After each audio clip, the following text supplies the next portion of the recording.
Assalamualaikum warahmatullahi wabarakatuh. Waalaikumsalam warahmatullahi wabarakatuh. Bagaimana kabar kalian anak-anak? Hari ini sehat semua ya? Baik. Iya, baik, sehat semua. Sudah sarapan?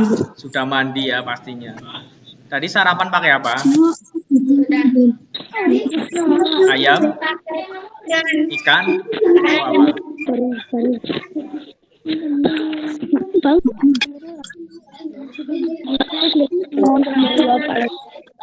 Ya, tadi sudah sarapan, sudah siap-siap. Ini sudah bersih dan rapi semuanya. Dimulai.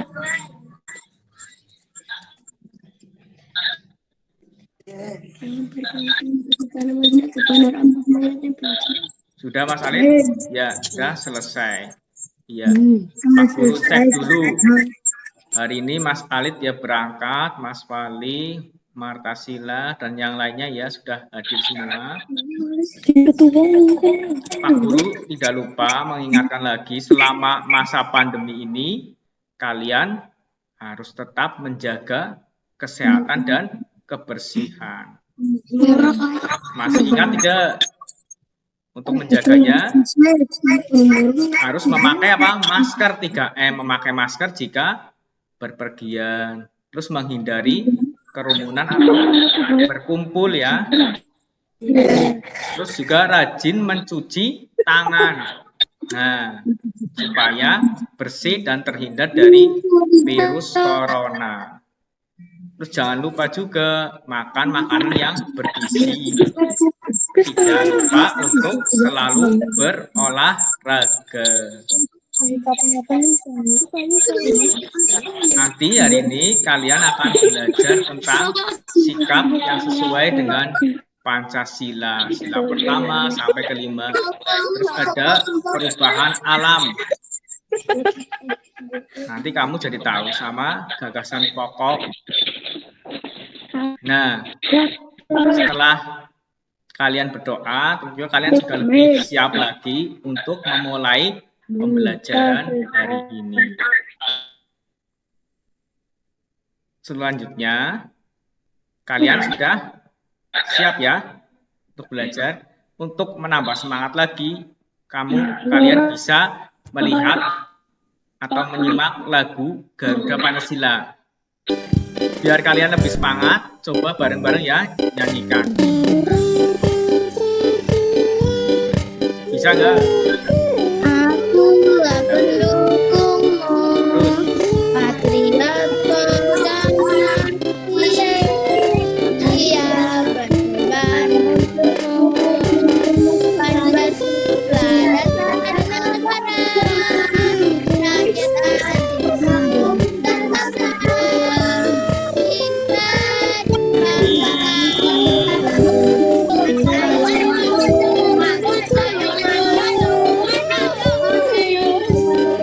Tadi untuk menambah semangat, kamu bisa menyanyikan lagu Garuda Pancasila.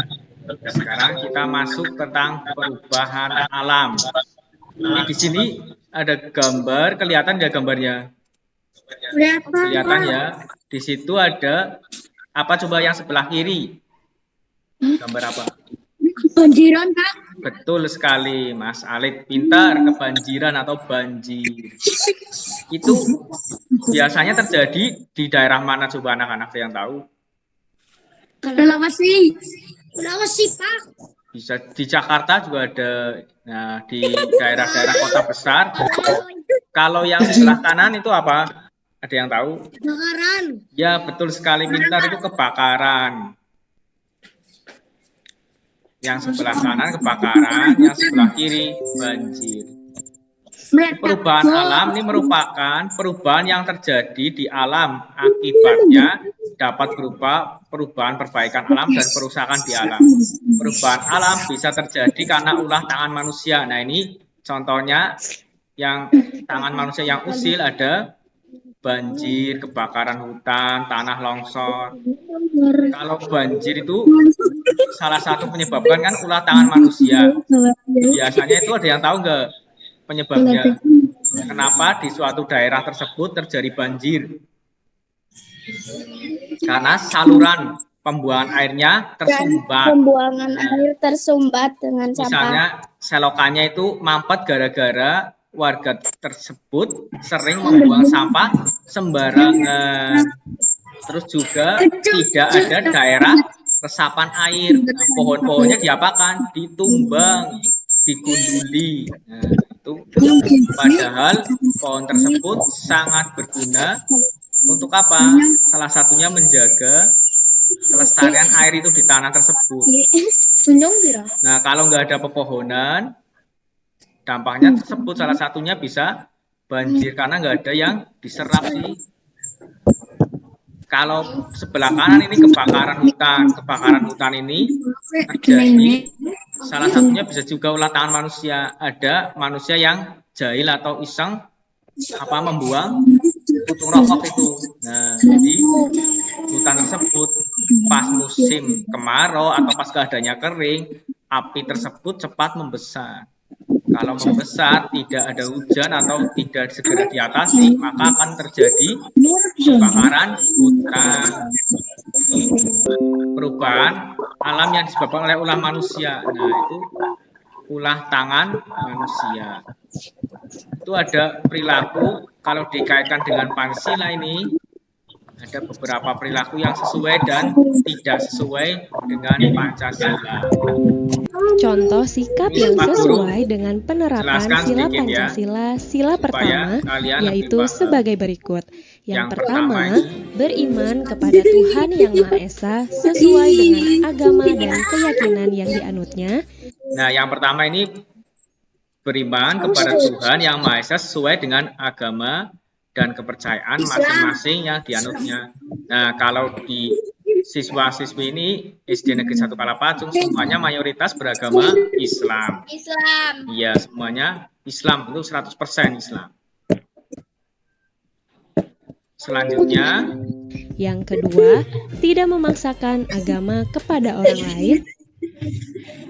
Tidak memaksakan agama kepada orang lain.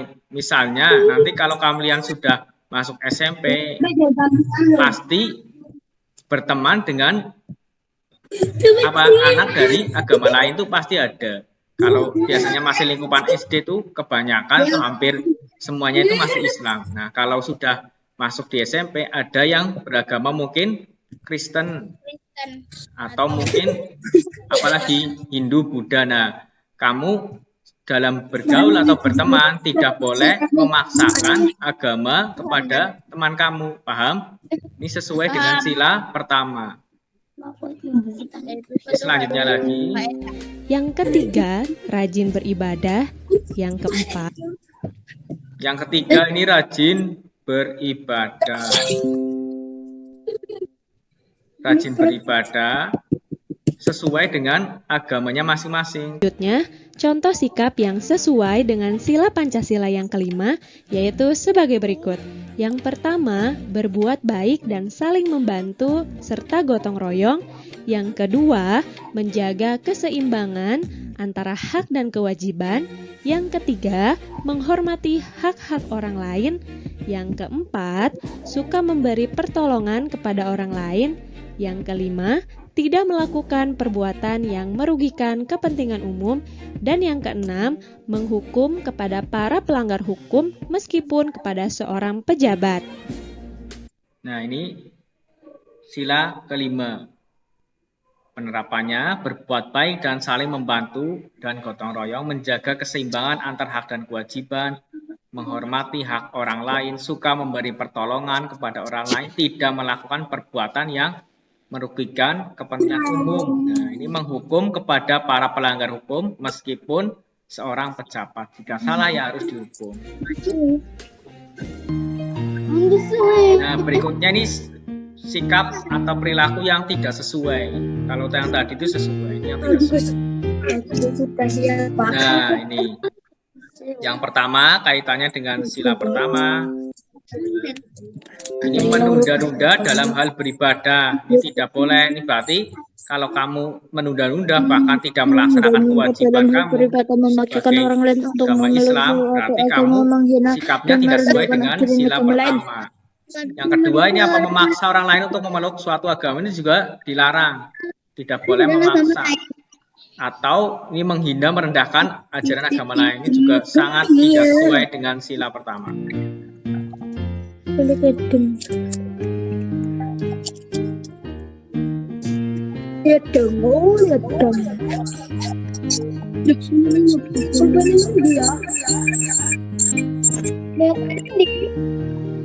Nah, ini yang kedua, yang tidak sesuai dengan sila kedua, bersikap egois, memandang rendah orang lain, memperlakukan orang lain semena-mena. Nah, ini tidak boleh. Kamu maunya menang sendiri itu nggak boleh. Terus menghina, meremehkan, merendahkan orang lain juga tidak boleh, tidak sesuai dengan sila kedua.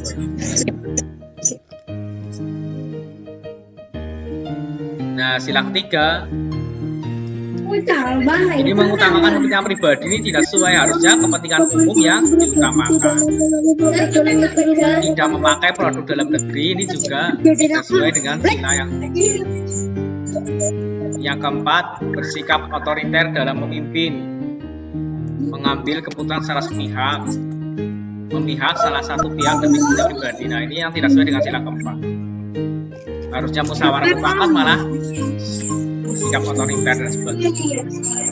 Yang terakhir, tidak mau bekerjasama dengan orang lain, melakukan korupsi, kolusi, dan nepotisme, tidak menjaga antara hak dan kewajiban.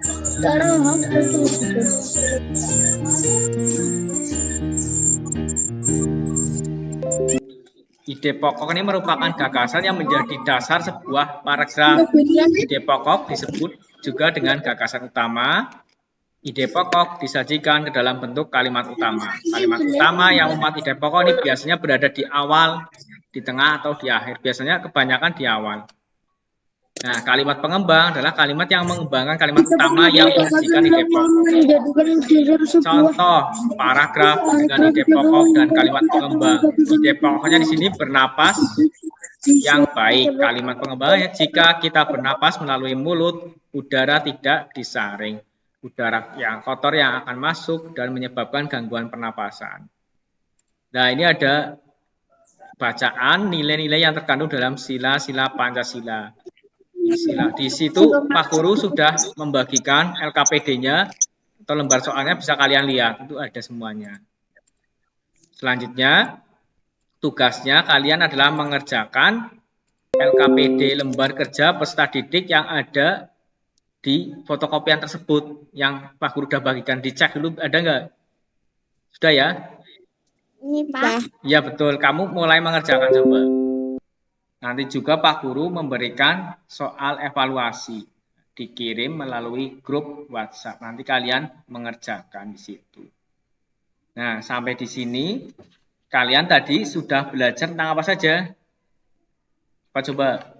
Tentang perubahan lingkungan. Tentang perubahan lingkungan. Ya, perubahan lingkungan contohnya apa aja coba kejadiannya? Kebakaran, banjir, terus betul tadi dia menjawab gempa bumi, tanah longsor, tsunami. Perubahan lingkungan itu juga ada penyebabnya dari alam sendiri dan dari manusia. Nah, kalau contohnya dari manusia apa tadi? Apa coba? Banjir. Banjir, betul. Kebakaran. Dari alam.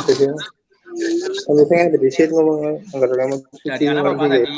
Gempa, bumi, gunung, meletus, dan sebagainya. Nah, terus kalian sudah belajar tentang sila Pancasila dan penerapannya atau sikap perilaku yang sesuai dari sila pertama sampai sila kelima. Nah, terakhir tentang ide pokok dalam suatu paragraf sama kalimat pengembang. Itu pembelajaran hari ini yang sudah kalian pelajari. Pembelajaran hari ini Pak Guru cukupkan. Sebelum ditutup, marilah kita berdoa bersama-sama di dalam hati. Berdoa mulai. Selesai. Ya, akhir kata. Aku akhiri pembelajaran hari ini. Wabillahi taufik wal hidayah. Wassalamualaikum warahmatullahi wabarakatuh. Waalaikumsalam warahmatullahi wabarakatuh.